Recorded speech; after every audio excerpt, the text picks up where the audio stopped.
Hello everyone.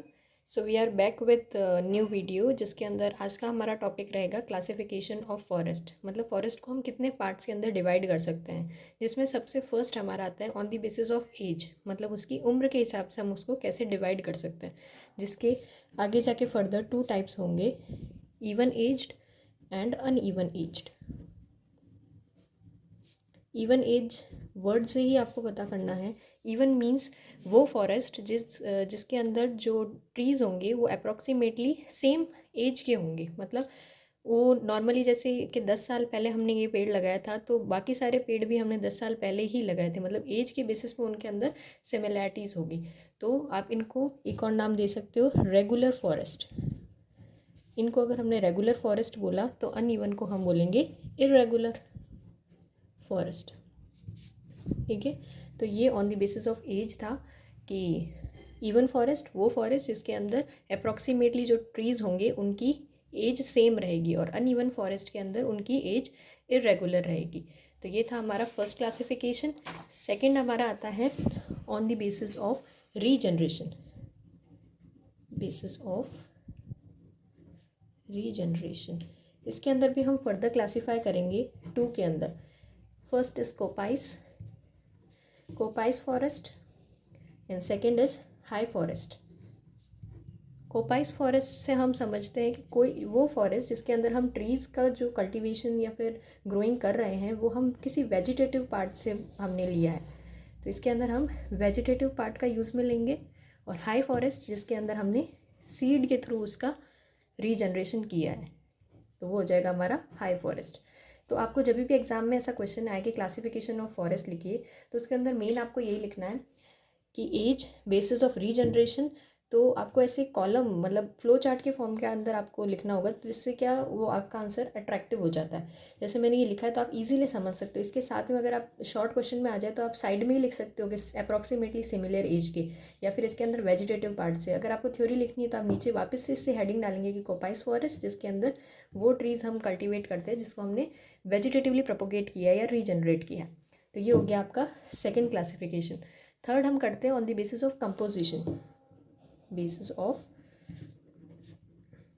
Composition, इसमें भी हम फर्दर टू के अंदर इसको क्लासीफाई करेंगे, pure forest and mixed forest. Pure हमें वर्ड से ही पता चल रहा है कि वो फॉरेस्ट जिसके अंदर ऑलमोस्ट जो भी ट्रीज़ होंगे वो एक ही स्पीशीज़ के होंगे, मतलब one species. Different different species को हम कंसिडर नहीं करेंगे इन फॉरेस्ट के अंदर, और यूजुअली इनका जो मतलब परसेंटेज रहता है वो लेस देन 50% रहता है। और मिक्स्ड फॉरेस्ट के अंदर हम डिफरेंट टाइप्स के ट्रीज़ को कल्टीवेट कर सकते हैं, मतलब मोर देन वन स्पीशीज़ हम लिख सकते हैं, मोर देन वन स्पीशीज़। तो वो हो जाएंगे हमारे मिक्स्ड फॉरेस्ट। तो अब तक हम 3 क्लासिफिकेशन कर चुके हैं on the basis of age, regeneration and composition. Next हम बात करेंगे classification of forest according to management. Management के बेसिस पे हम इसको क्लासीफाई करेंगे 3 के अंदर। फर्स्ट आपका आ जाएगा protection forest, protection. Second is production, और थर्ड आपका आ जाएगा सोशल फॉरेस्ट। मैं हमेशा से यही बोलती हूँ कि आप वर्ड्स के ऊपर जाइए कि वर्ड आपको डिनोट क्या कर रहा है, आप अपने आप उसका मीनिंग समझ जाएंगे। जैसे प्रोटेक्शन से आप क्या समझते हैं, बचाव। तो फॉरेस्ट को हम क्या करेंगे, उसकी मैनेजमेंट कैसे करेंगे, उसका प्रोटेक्शन कैसे करेंगे, वो सारी चीज़ें आएगी प्रोटेक्शन फॉरेस्ट के अंदर। मतलब protection forest are those which are manage primarily for climate checking, soil erosion, floods वगैरह कुछ आ गए, या फिर वाटर स्ट्रेस कंडीशन हो गई, तो कोई भी मतलब ऐसी आपदा आ गई, उस सिचुएशन के अंदर आप फॉरेस्ट का कैसे मैनेजमेंट करेंगे, वो सारी चीज़ें आपकी आ जाएगी प्रोटेक्शन के अंदर। तो इसके अंदर आप पॉइंट्स लिख सकते हैं, कुछ की पॉइंट्स के थ्रू, जिससे आपका आंसर अट्रैक्टिव बने। जैसे क्लाइमेट लिख दिया, सॉइल इरोजन हो गया, या फिर फ्लड बोल सकते हो आप। ओके, सेकेंड हम बात करेंगे प्रोडक्शन फॉरेस्ट की। प्रोडक्शन से हम क्या समझते हैं, उत्पादन। प्रोडक्शन मीन्स उत्पादन, तो हम क्या करेंगे, those forest which are manage for the produce. हम प्रोडक्शन लेने के लिए जिस फॉरेस्ट का कल्टीवेशन करते हैं उसको हम बोलते हैं production forest. Social forest, word से ही पता चल रहा है कि मतलब इसका वो फॉरेस्ट जिसका हम यूटिलाइज कर रहे हैं फॉर आर सोशल नीड्स, तो उनको हम क्लासीफाई करेंगे अकॉर्डिंग टू सोशल फॉरेस्ट। तो सोशल फॉरेस्ट के अंदर आप एक की पॉइंट लिख सकते हो कि वो फॉरेस्ट जो कि हम साइड में मतलब नेबरिंग सोसाइटीज़ के अंदर जो फॉरेस्ट को हम कल्टीवेट करते हैं उनको हम बोलेंगे सोशल फॉरेस्ट। तो इसके अंदर आप एक की पॉइंट लिखिएगा, neighbouring societies,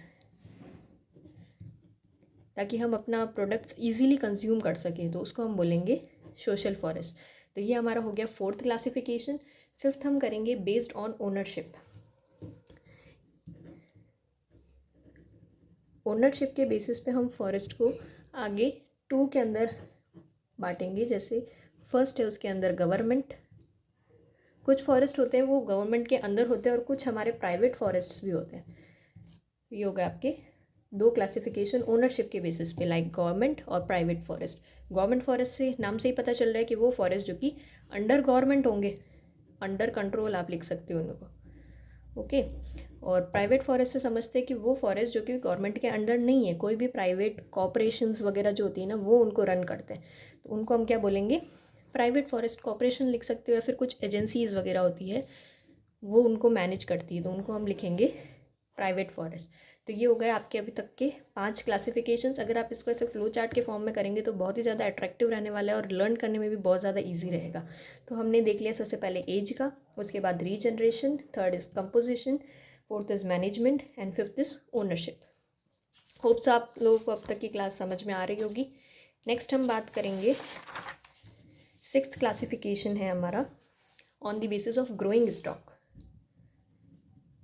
growing stock, growing stock में भी हम जनरली 2 मेन पार्ट्स के अंदर इसको डिवाइड करेंगे। First is normal forest and second is abnormal forest. Normal forest को हम कैसे डिफाइन करेंगे कि वो फॉरेस्ट जिसके अंदर जो मतलब फॉरेस्ट को हम क्लासीफाई करते हैं अकॉर्डिंग टू ग्रोइंग स्टॉक या फिर एज क्लास का डिस्ट्रीब्यूशन करते हैं कि मतलब उसके अंदर कितना इंक्रीमेंट आया, नॉर्मली उसके अंदर कितना इंक्रीमेंट आया, वो हम चीज़ें देखते हैं नॉर्मल फॉरेस्ट के अंदर। और एबनॉर्मल जो उसका अपोजिट होगा कि मतलब हमने फॉरेस्ट के लिए इतनी सारी मतलब चीज़ें लगाई है, हमने पैसा लगाया उस चीज़ के ऊपर कि उस पर मतलब कोई बीमारी वगैरह नहीं आए या फिर उसको कुछ हार्म नहीं हो, ठीक है, और उसका हमें इवन इंक्रीमेंट मिल रहा है, तो वो तो अपने नॉर्मल के अंदर आ जाएगा। और अनइवन इंक्रीमेंट मिल रहा है तो वो आपके आ जाएगा एबनॉर्मल फॉरेस्ट के अंदर। इसकी लाइन सुन लीजिए आप, abnormal forest is one which is not normal.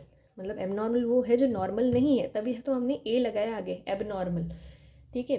तो इसके अंदर जो ग्रोइंग स्टॉक या फिर age class distribution of stems वगैरह जो भी होगा वो या तो हमारे बेनिफिट नहीं देगा हमें, या फिर कुछ ना कुछ चीज़ों के अंदर वो डेफिशिएंट होगा, इसलिए हमने उसको क्लासीफाई किया अंडर एबनॉर्मल फॉरेस्ट।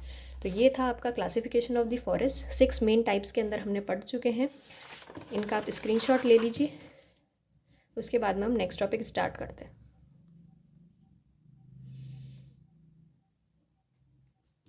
ओके,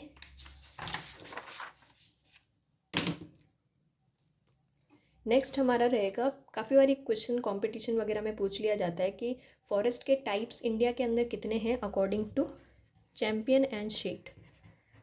ये नाम आपको याद रखने होंगे, चैम्पियन एंड शेट। इन्होंने क्लासिफिकेशन ऑफ फॉरेस्ट दिया था 5 मेजर ग्रुप्स के अंदर। इनके नाम जनरली नहीं पूछते, ये पूछते कि कितने ग्रुप्स के अंदर उन्होंने क्लासिफिकेशन दिया था और कब दिया था, तो वो आपको ईयर याद रखना है। 1967 के अंदर चैम्पियन और शेट ने 5 मेजर क्लासिफिकेशन दिया था, 5 मेजर ग्रुप्स के अंदर फॉरेस्ट को क्लासीफाई किया था इन 1967। आप पाँचों के नाम भी लिख लीजिए। फर्स्ट आएगा आपके इसके अंदर tropical forest, tropical forest. Second होगा उसके अंदर mountain sub tropical forest. Third is mountain temperate forest. Fourth is सब अल्पाइन